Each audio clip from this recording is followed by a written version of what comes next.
É, gente, parece que chegou no Alexandre de Moraes lá as notícias, né? O STF tá começando a. Gente, é muita notícia. É Luciano Huck, o que falar, né? Luciano Huck, esse negócio da senhorinha aí que o Xandão, né, mandou prender aquela senhora, cara, que tava lá, né, lá onde que ele mora, lá agora bateu um branco.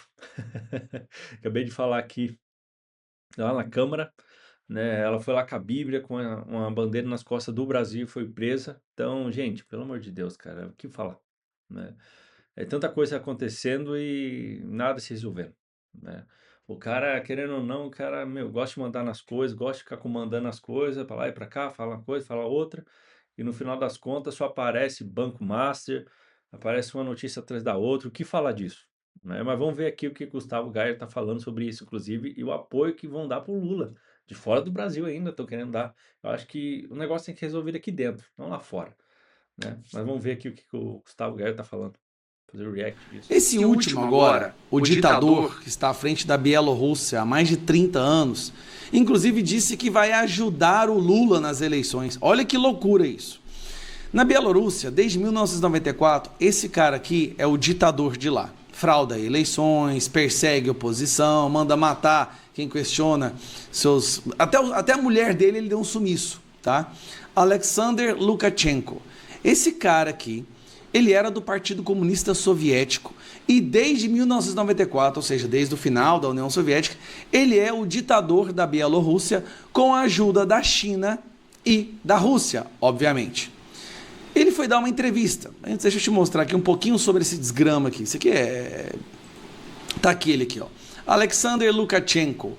Desde 1994 ele está no poder, tá? E desde então um cara que já foi ex-KGB, igual o Putin, era da União Soviética, e ele tem uma ditadura, ele é considerado, tá aqui, ó, o último ditador da Europa. Ele é o último ditador que segura a Europa, certo? O que acontece? Ele participou de uma reunião com embaixadores brasileiros. E esse vídeo está viralizando, porque aqui ele fala que está preocupado em manter Lula, nossa cara, brincadeira, manter o Lula na presidência e que vai certificar e ajudar para que as eleições do Brasil sejam pacíficas, mais ou menos igual o Joe Biden disse. Господин посол, взгляды наших специалистов и ваших бразильских на миропорядок, на мироустройство. Ou seja, a visão deles e do Lula, a visão dos comunistas e do Lula coincidem completamente. Совпадают. Это будет способствовать и способствует созданию более эффективных отношений между нашими государствами. Думаю, что нам надо подходить к выстраиванию наших отношений более интенсивно и не усложнять их. Просто. Основой является экономика, поэтому надо выбрать те направления сотрудничества в экономике, которые интересны Бразилии, с другой стороны интересны Беларуси. Это мы можем сделать. Бразилия переживает важный политический момент. Насколько я информирован, в этом году у вас состоятся всеобщие выборы. Вы будете избирать всех, кого только можно. Откровенно говоря, я в этом вам не завидую, потому что это тяжелый период. Но мы очень... Ele não inveja o Brasil por ter eleições gerais. Переживаем за то, чтобы... Mas nós estamos muito preocupados que o atual presidente do Brasil mantenha o cargo nessas eleições. Eles estão preocupados que o Lula seja reeleito. Eles querem que o Lula fique no governo. Президент Бразилии на этих выборах сохранил свою должность. Насколько я также информирован, он подтвердил свое участие в этих выборах. Мы всячески будем способствовать тому, если это нужно будет для Бразилии. Eles estão falando aqui que vão interferir na eleição brasileira. O ditador sanguinário comunista da Bielorrússia dando uma entrevista, falando com embaixadores brasileiros, dizendo que vão fazer o que for possível para que as eleições ocorram no Brasil de ambiente calmo. O que eles têm a ver com a eleição no Brasil e o que eles podem fazer? Ô Lula, cadê a nossa soberania? Чтобы выборы прошли в спокойной и мирной обстановке в интересах бразильского народа. Если это нужно будет. У нас есть очень много вопросов, которые сегодня мы с вами... Um ditador dizendo que quer que o Lula seja reeleito e que vai interferir nas nossas eleições para que elas sejam pacíficas e calmas. Um ditador que está no comando da Bielorrússia há 30 anos, mais de 30 anos, é mesmo 94, falando uma asneira dessa. Está tudo bem, está tudo tranquilo, é a democracia. Então nós já temos Maduro, Ortega, Gustavo Petro, o Miguel Dias em Cuba, nós temos o líder do Hamas elogiando Lula, nós temos... Quem mais falta? Não, é sério, eu me preocupo. Quem mais falta de ditadores sanguinários, psicopatas, apoiarem o Lula nas eleições? É sério. Como que uma pessoa no Brasil pode se dizer apoiadora da democracia e votar num cara que todos os ditadores do mundo apoiam ele? Tipo o Brasil. Hoje se iniciam os trabalhos na nossa Suprema Corte brasileira. Aquela responsável por proteger bandidos, prender inocentes e instaurar uma ditadura do judiciário. Mas algo diferente aconteceu nessa sessão inaugural, uma sessão solene. Estavam ali todos as grandes figuras da política brasileira. Alcolumbre, Hugo Mota, o Simonetti da OAB, o Gonê da PGR, estava todo mundo ali. E aí, como de praxe, o Fachin faz o seu discurso inicial. Fachin tinha duas opções nesse momento. Fingir que nada está acontecendo, que o Brasil não vê o STF como uma das principais ameaças à nossa democracia e uma rejeição crescente, ou poderia falar dos avanços da Suprema Corte, falar em autocontenção e falar do código de ética, que deve ser imediatamente adotado por esse grupo de pessoas que dizem ser juízes. Por um lado, ele se submeteria, seria submisso a Gilmar Mendes e Alexandre de Moraes e Dias Toffoli, fingindo que nada está acontecendo. Por outro lado, ele compraria a briga para resgatar o mínimo de credibilidade da Suprema Corte. Fachin escolheu o lado do confronto. Querendo ou não, na sua fala, que eu separei um trecho aqui de 4 minutos e meio, nesse trecho fica claro que ele mostra que não dá mais para o STF continuar indo do jeito que está. Então eu vou mostrar para vocês os melhores trechos, o melhor trecho do discurso do Fachin na abertura do STF. O momento histórico é também de ponderações e de autocorreção. É hora de um reencontro com o sentido essencial da República. É hora de um reencontro com o sentido essencial da República. Ele está admitindo que a Suprema Corte desencontrou o sentido essencial da República. A Suprema Corte estava rebelde. Da tripartição real de poderes. Aqui ele admite que o STF não estava aceitando mais poderes iguais entre os três poderes. Que o STF se colocava como superior e agora tem que aceitar a real tripartição. E da convivência harmônica e independente com equilíbrio institucional. Somos todos chamados a essa arena.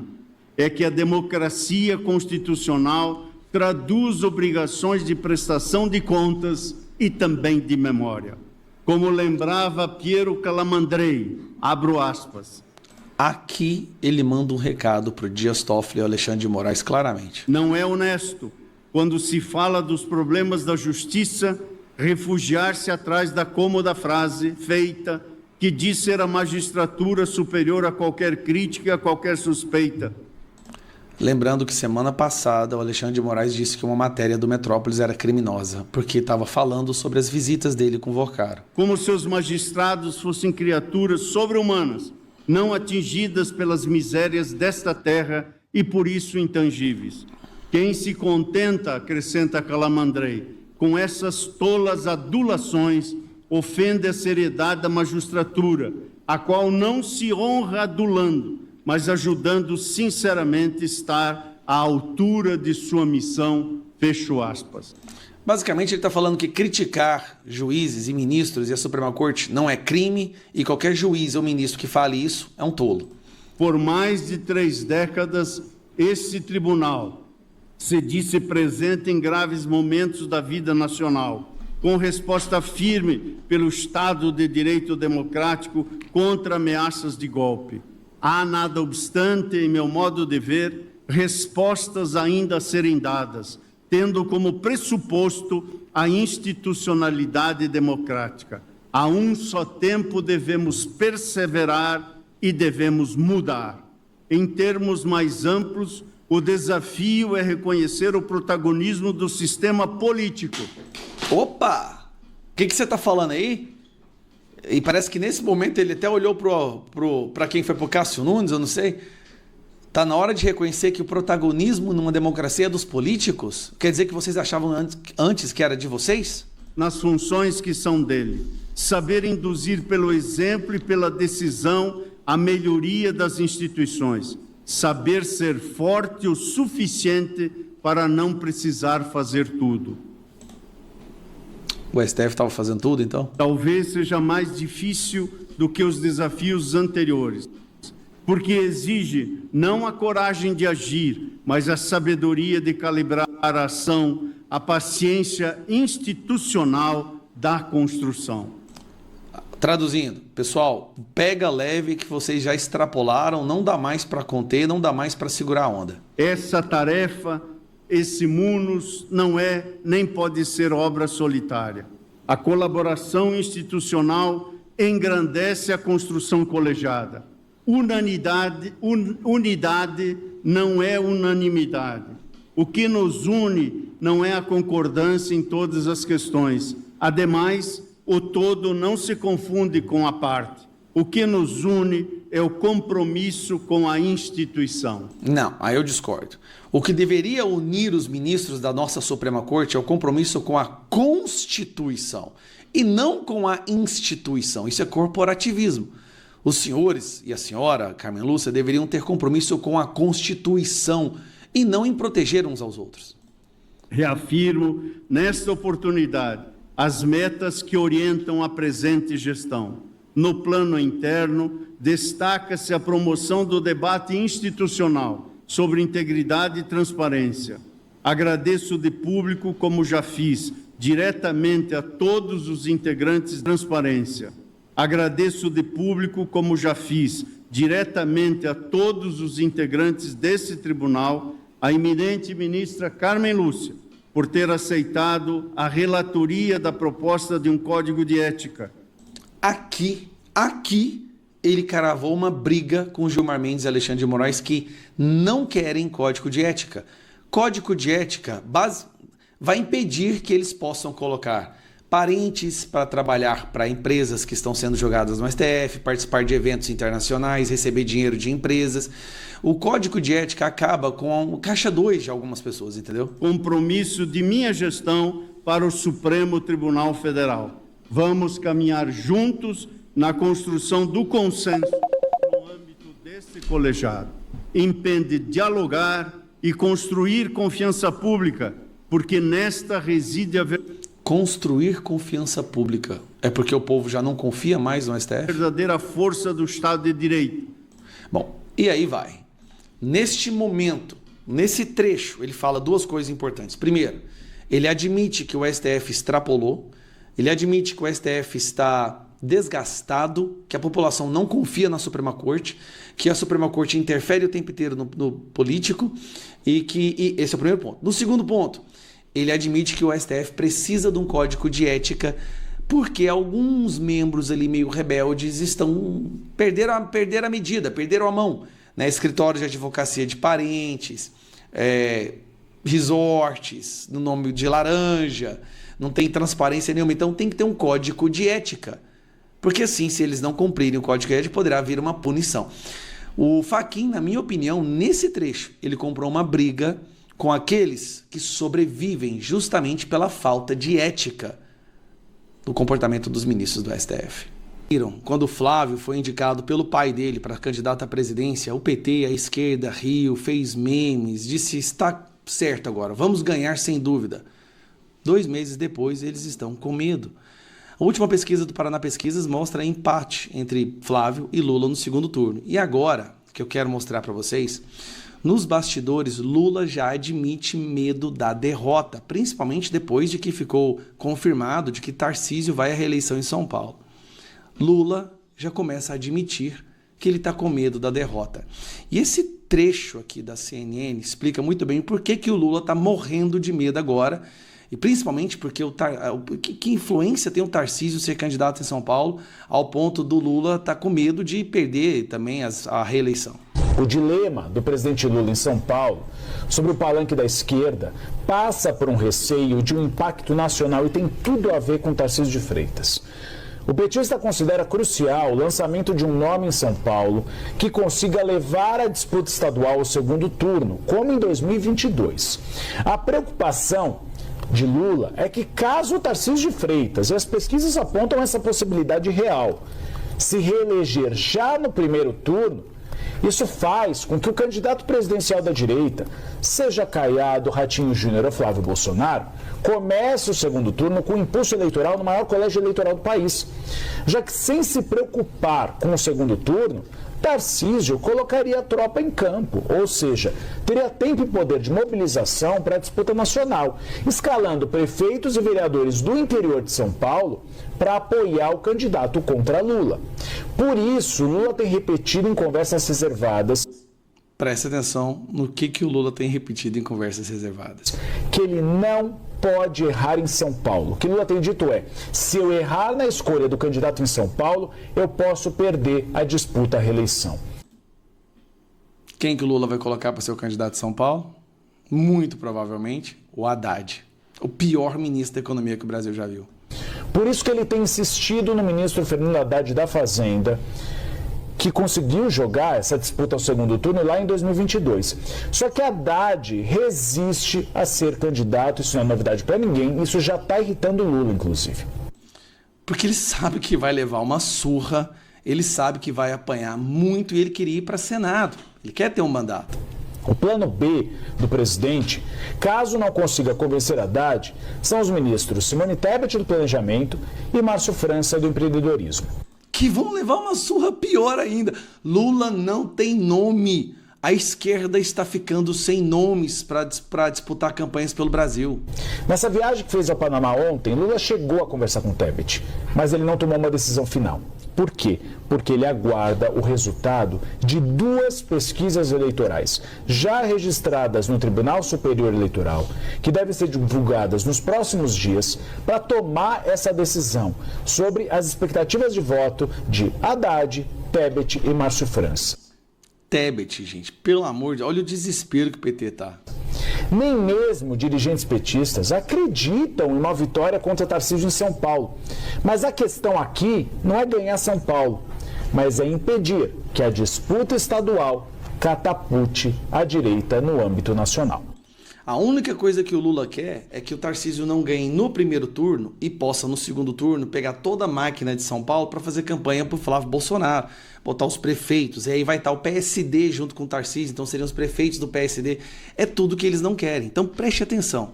Lula está começando a perceber que está se formando no horizonte uma combinação de fatores desfavoráveis à sua reeleição. Quando Bolsonaro indicou o Flávio, eles riram, eles zombaram, fizeram memes. Bolsonaro garantiu a vitória do Lula. 2 meses depois, Flávio sobe nas pesquisas, a rejeição dele cai, a rejeição do Lula sobe, já empatam no segundo turno. A permanência do Tarcísio na reeleição de São Paulo já meio que garante o maior colégio eleitoral. Em Minas Gerais, a esquerda está destruída. A esquerda em Minas Gerais não tem candidato. O Cleitinho está explodindo em primeiro lugar. E aí vem o Flávio falar em Nicolas ser candidato lá também. Que eu não sei, eu estou meio na dúvida quanto a isso. O Nicolas é muito importante em Brasília, mas ele sendo candidato em Minas Gerais, ele sai dá um palanque para o Flávio. Que Minas Gerais é um dos colégios eleitorais mais importantes do Brasil. Cara, eu tô vendo vitória. Eu sinceramente, eu estou cada dia mais empolgado, mais convicto de que a vitória vai ser nossa. Tanto é que ele, Lula, o ladrão que foi descondenado, tirado do presídio e colocado na presidência, agora está com medo de não conseguir a sua reeleição. Pessoal, para tudo. Não só ele, né? Tá Como feio. toda a Pelo jeito, o pessoal barbudinho ali e o careca esse ano, acho que não passa não, hein? Vamos ver o próximo episódio, né, pessoal? Mas pelo jeito, ninguém mais quer eles, nem lá na Câmara, nem mais em São Paulo, nem no Brasil, em nenhum lugar. Mas a gente vai ver no próximo episódio o que vai rolar, tá bom? Não se esquece, ó, deixar o like, se inscrever no canal, tá bom? Para ver as próximas notícias. Até a próxima. Tchau, tchau.